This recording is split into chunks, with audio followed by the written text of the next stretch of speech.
volunteered to go to Earth? I did. I had to. I had family trapped on Earth. But how could you get trapped on Earth? You had to be there to understand. On Earth, you wouldn't remember anything. What do you mean you wouldn't remember anything? I mean, you would have no memory of anything. You wouldn't even remember existing before Earth. What? How is that possible? It was designed that way. It was brilliant. To dive as deeply as possible into such ignorance, such darkness, and still find your way back to remembering who you were, that took true mastery. Wow. I still can't believe you went to Earth.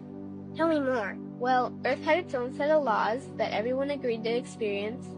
Like gravity, what goes up must come down. Like linear time, day is followed by night. Time? What's time? You know how when we think of something it manifests instantly? Well, on Earth there was a delay. The delay is what made Earth so difficult. Interesting. Time. So tell me more. Before going to Earth, you would choose your family, whether you wanted to be male or female, what race you wanted to be, the location on the planet, things like that. Oh, so you could choose your own character. Exactly. You would enter the Earth as a baby and be completely dependent on others to teach you the rules. But since nobody could remember the rules, they made up their own rules, based on fear and giving your power away to others. That doesn't sound like much fun. It wasn't for everyone. What did you do while portions of you were on Earth? I watched them. It was pretty funny. What was so funny? Here were these magnificent beings, playing the most unique and cutting-edge experience in the universe, and they were clueless. I tried to guide them as much as possible. Wait a second, you could communicate with them? Yes, but they couldn't hear me. I would show them synchronicities, or send them impulses to help guide them, but they couldn't see the signs. Why not? They didn't trust themselves. So is that why they sent out a call for help? Exactly. Is that when you went? No, I didn't go until later. First volunteers, they had it the worst. What do you mean, had it the worst? Well, they killed them. What? They killed the volunteers. They killed them? Those on Earth couldn't understand what the volunteers were telling them. The idea that they were equal to the volunteers scared them. What were they telling them? Common sense stuff like, all the answers you seek are inside you. Everything I can do, you can do and more. So they killed them? And then they twisted the volunteers' message and created even more fear. What do you mean more fear? Like the message, God is inside you, was turned into, you are separate from God.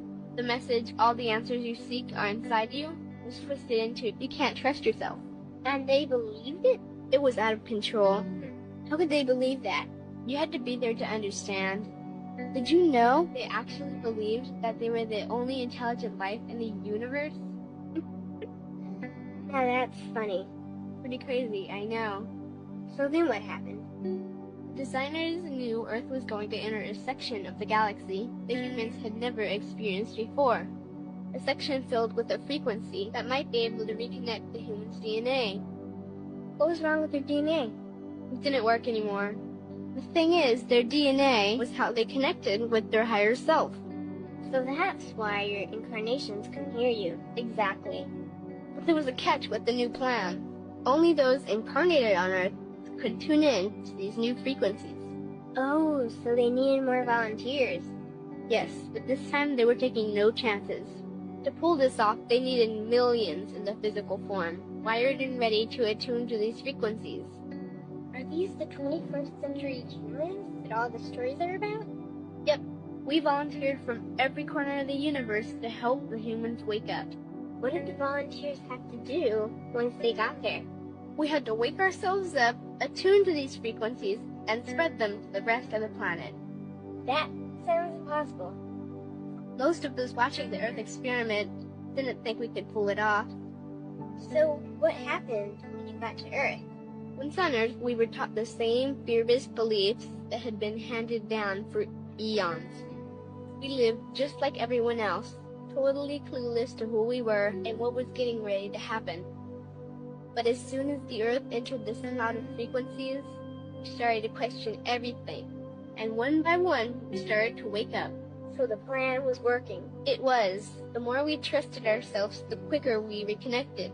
And the faster we started to remember what was happening. And since we were spread out evenly all around the planet's frequency began to rise quickly. What happened when the planet's frequency began to rise?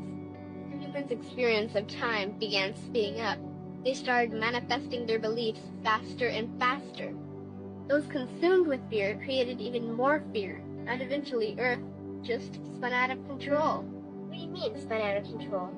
These low-frequency beliefs that had controlled the human experience for eons no longer exist, so they began to self-destruct, and the world fell into complete chaos.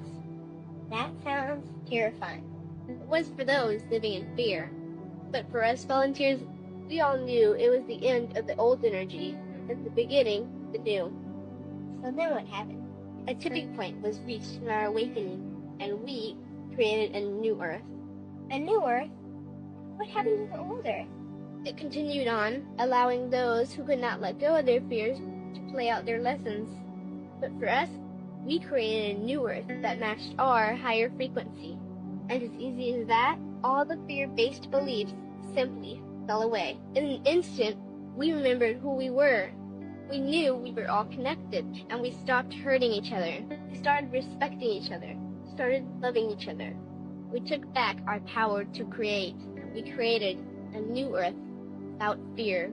Wow, so the legends are true. What an incredible experience that must have been. Nice work. Thanks.